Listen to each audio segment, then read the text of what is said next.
Hey, what's up, guys? Welcome to the FitBiz Podcast. Jordan here, and what we're going to talk about today is what a CEO is responsible for versus a kind of coach, solopreneur. And I hope that you listen to this if you're thinking about potentially scaling a company. When I say scaling a company, what do I mean by that?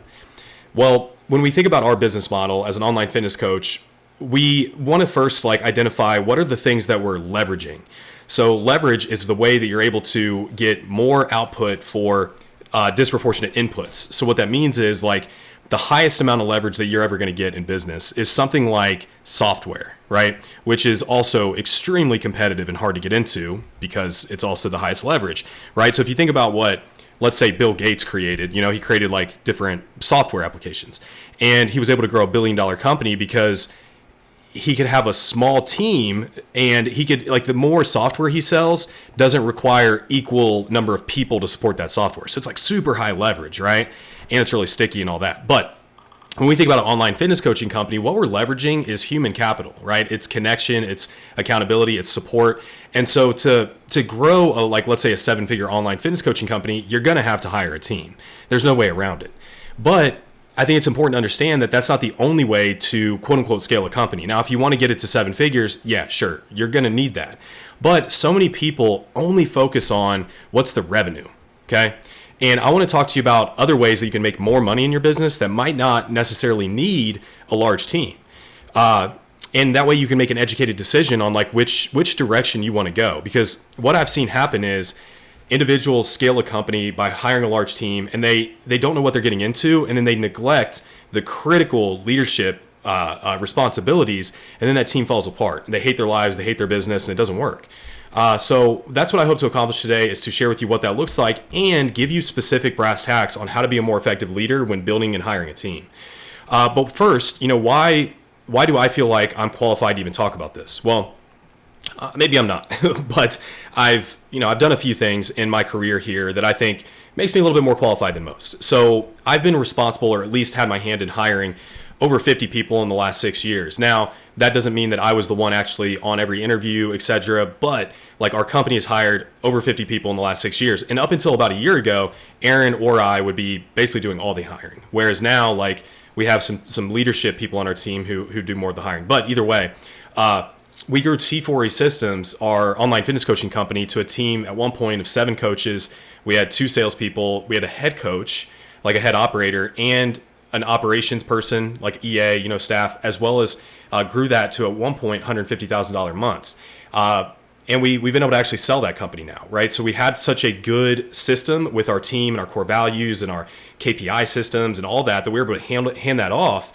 And because it didn't necessarily rely on Aaron and I. So you might be like, hey, how do I develop leaders in my company so that I can step out of some of that? And that's possible, but I have a huge warning for you before you start to do that. So keep listening. Within IFCA, we've grown to now, in 2022, we did 6.2 million in revenue. That was what we closed 2022 out. And we had right now we're at about an $8.5 million run rate with a staff.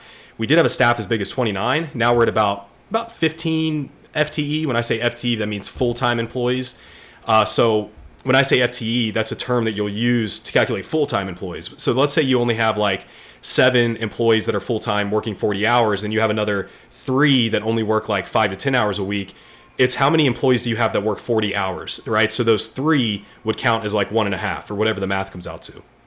So we've got about 15 FTE, and that means we've got around 12 full-time employees and another 6 who are part-time contractors, whatever. Anyways, and I say that because we made all the mistakes, okay? We really have. We've made just about every mistake because when we were growing T4E especially, we didn't have a mentorship that had built a company like ours. Nothing like that was really available. We were kind of just building it from scratch. Now there are companies who can really show you the way, like ours.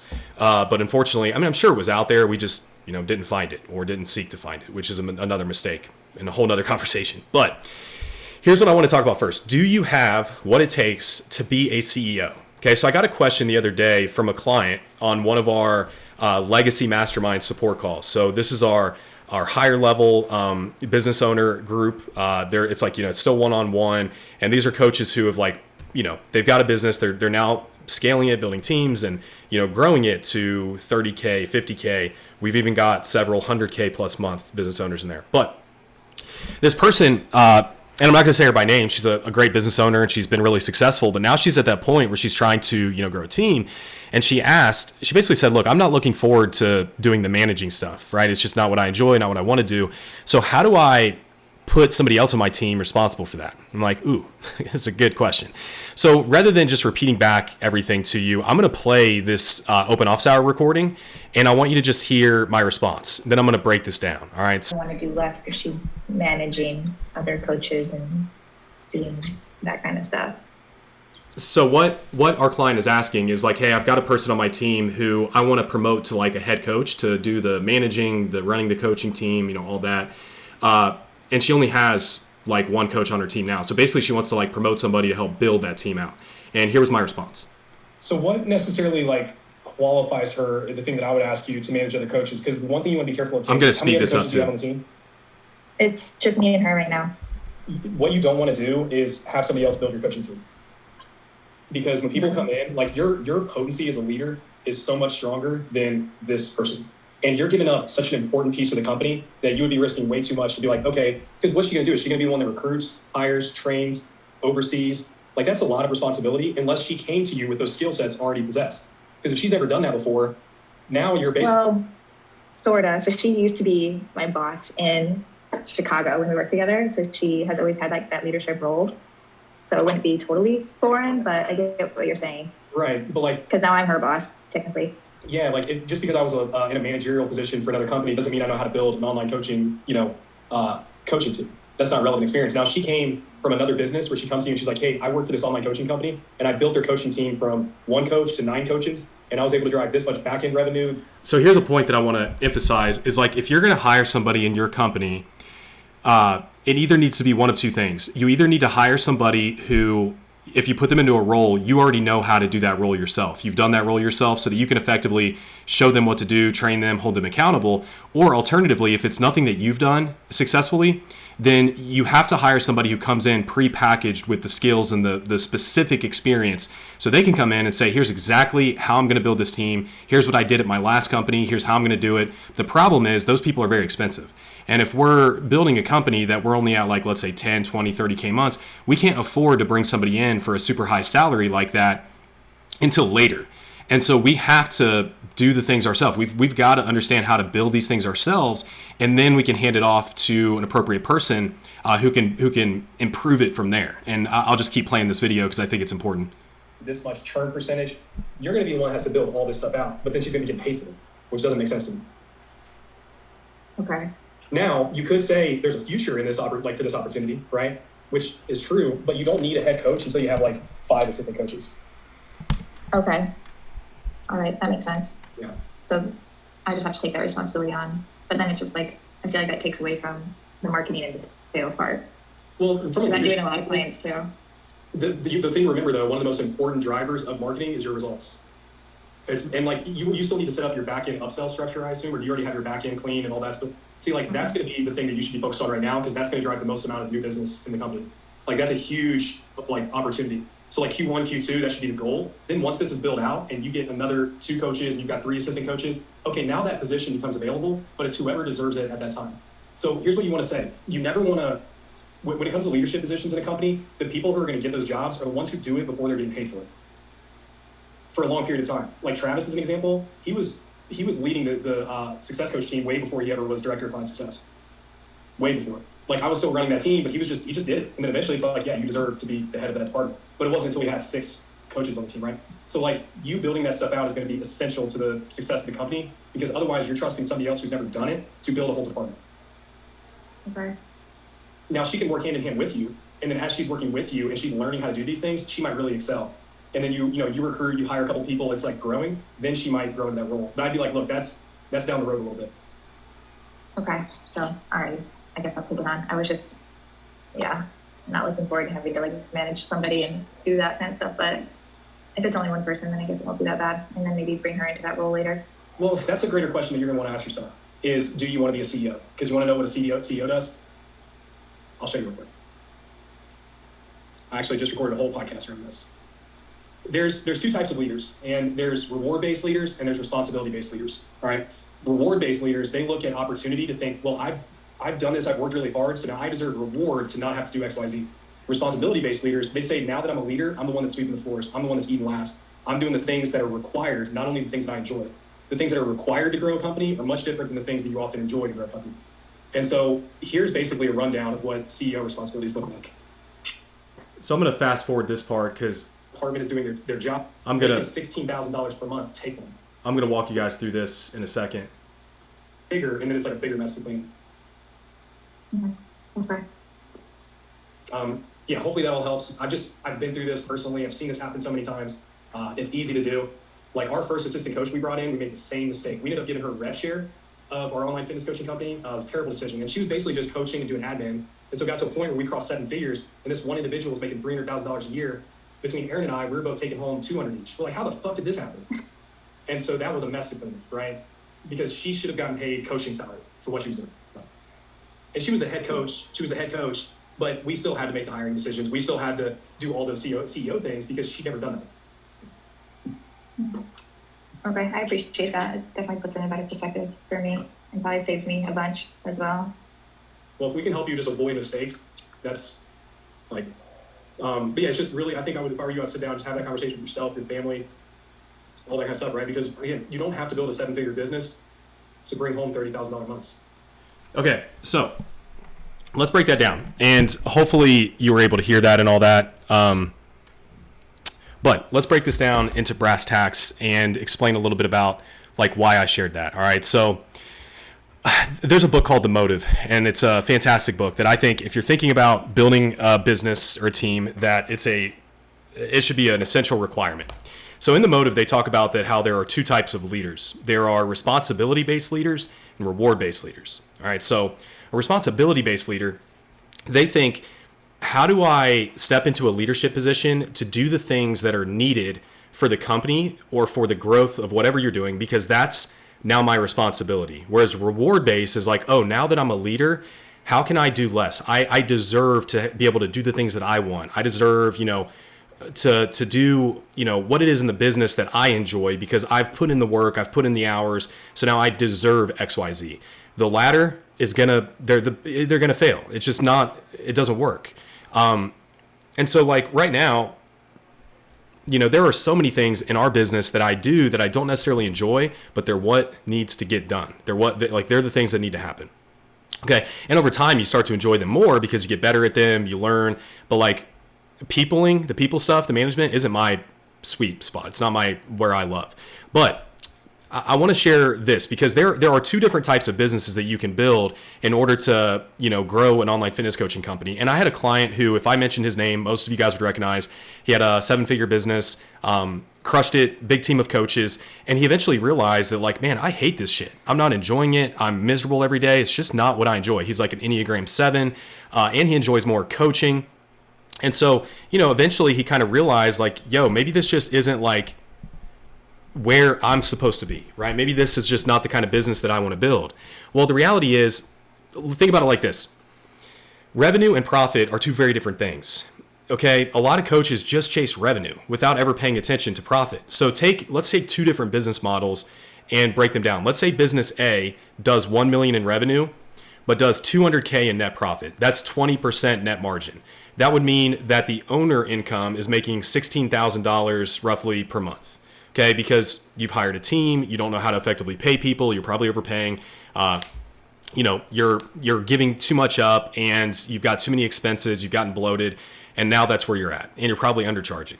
Where business B, let's say you do $350,000 in revenue with 75% net margins, and you're bringing home at the end of the year $262,000, which is $21,000 per month, or almost $22K per month. I know plenty of business owners that have like one coach that has a few clients. They still work with some clients. They charge really well and they're super profitable. That's now it's like, okay, yeah, you have a 7-figure business, but my $350,000 a year business makes more money than you. So it's really asking yourself the question, how do you want to grow? And if you are going to grow, say the 7-figure business, you have to do it the right way. You have to have guidance. You have to make sure you avoid mistakes or you're going to make them just like we did. Okay. So there are 2 different types of businesses you can build. We always talk about this. You can have a lifestyle business where the business revolves around your life. This is where you can get to like 20 to 60K months. Generally speaking, it's more like 20 to 30K months. It might be you, one EA admin, and like one part-time coach. Okay. Or maybe you get to like upwards of like 30 to 60K months. That might be you, like one or two assistant coaches, maybe one part-time appointment setter. And your net operating income can be like 50 to 70%. So you're going to have way higher margins. It's lower stress, better work-life balance, usually more profitable, more control and predictability. But the cons are you're going to have less impact. Okay. You're not going to be able to make as much money in the long term. Personal income and revenue are going to be capped. If you don't have a desire for this, you're not going to be fulfilled. And it's a lot harder to keep like A players and talent, because A players and A talent, they want to be a part of something that's growing, that's going to provide future opportunities for them, right? So alternatively, this is where scaling a company comes in. Okay, this is where your life for a while is going to revolve around your business. This is where you're going like 60K plus months, all the way to like $1 million, $2 million, $3 million. This is where you need to be doing CEO stuff, right? Then you're going to need somebody to help you with operations. You're going to need coaches. You're going to need to build a sales team, and eventually ascend middle level management. Okay, so you're never going to be bored with this. These, like, what are the pros? You're going to be able to attract a talent, usually a bigger impact, greater income potential. You're going to be able to build greater amounts of net worth, and you're going to build kind of an asset, because if you build a business that doesn't rely upon you, you now have more of an asset that you can potentially sell. But you're going to have less freedom, higher stress, way higher amounts of pain, and it can be less profitable at scale if you don't know what you're doing, right? Because I've seen so many people scale to 7 figures, but they'll be taking home less than they did at 300,000 or 400,000 or 500,000. And this requires constant new skill development for areas that you've never done before, mainly within leadership, okay? So what does a CEO actually do? What are they responsible for? Well, usually a CEO, to get to a point where you have the ability to scale a company, you're usually like world class at something, right? Maybe you're really good at sales. Maybe you're really good at like marketing and persuasion. You've built a following and an audience. Maybe you're great at back end organizing systems. Maybe you're really good at building products, right? Building coaching systems and getting results. Or maybe you just really excel at leadership, right? And some of those things can blend between each other, but you want to figure out how to double down on the areas of genius that you possess. Okay, but those areas of genius need to be aligned with what actually grows the company. So you can't scale a company just being world class at coaching. Okay, because even if you're the best technical coach in the world, that won't translate into growing a successful business by just doing that technical work. Now, you can grow a company by using that technical skill, you working with the clients, you continue to find better, higher paying clients. And, we've got a guy in IFCA right now who charges $8,000 for 12 weeks, $8,000 for 12 weeks. It's possible, but that's one way to grow a business versus, charging $3,000 for 12 weeks and hiring a team and scaling it. So, what does a CEO typically do? All right, let's walk through those responsibilities. So number one, the CEO has to be the one to set and communicate the company's vision, the company's mission, the values, the core values, and the quarterly objectives and key results for the company to make sure each division of the company is growing, and what are the key things that need to happen in order to grow. Number two, they need to ensure the product is solving the current and future problems of the customer by continuously talking to existing and potential customers to learn what they need, how do we keep evolving, how do we keep providing more value and keep developing the product. The third thing is creating a positive relationship with key customers and employees. Okay, so when I say key customers, mainly your back end, your clients who are spending lots of money with you. You got to develop relationships with them, and your employees. So think about it like this. This coach who I was working with, she's like, man, I don't want to have to manage people. And I'm like, well, think about it like this. What if you had 5 clients on your team who were all paying you $100,000 a year to mentor them? Would you be like, I don't want to do weekly one-on-ones with them. I don't want to, help mentor them and help them solve problems in their life. I'd rather, not do all that. Of course not. You're going to be like, they're paying me $100,000. I'm going to provide a shit ton of value for them and give my time. Well, let's look at it like this. Let's say that you have one assistant coach on your team who manages 50 clients. Now, let's say those 50 clients are paying $600 a month. Okay. That's $30,000 a month in revenue. Let's take that and multiply it by 12. That's $360,000 a year that one assistant coach is supporting. Now, let's say that you pay that coach $100,000 or let's say $100,000. Okay. That means that coach is protecting $260,000 worth of revenue in the business. So you need to look at it like that, right? That person is protecting that amount of revenue in the business. They're not necessarily generating it, but they're protecting it. So you need to really help mentor them and guide them and be there, like provide value to that team member and ensure that they're doing their job effectively. So that's where hiring and managing the team comes in and is just most critical. You need to hold and run regular one-on-ones and team meetings. Each department needs to have their objectives and key results. And you need to hold people accountable to those objectives and key results through proper KPI tracking, team meetings. Okay. And the other thing, here are the other little nuggets that a CEO has to do. You need to ensure that your hiring bar is maintained high and you're consistently reinforcing your company values always through feedback, through how you show up, right? Because how you show up as a leader, your team is only going to show up and work about 70% as hard as you do. So if they see you skirting things and taking the easy route and shortcutting and whatever, what do you think they're going to do? You know?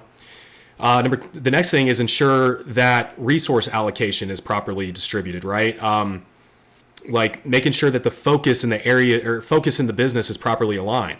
Okay. Because your team members are going to all have ideas. We should do this. We should do that. And like, you want to listen to those ideas, but ultimately like you're the key decision maker to make sure that what the team is working on is in alignment with what the company needs and its mission. Okay. Also, you as the CEO, you got to put out fires that occur. You know, these fires are going to erupt like between sales, marketing, clients, you know, whatever. You're responsible for that. And you need to run any department for which you don't have a leader for. So in the beginning, yeah, you're the head of sales, you're the head of product, you're the head of client success. It's just the way it is. That's why not everybody can be a leader. And that's also why you are going to make more money and you're going to have higher reward, but you also have higher risk.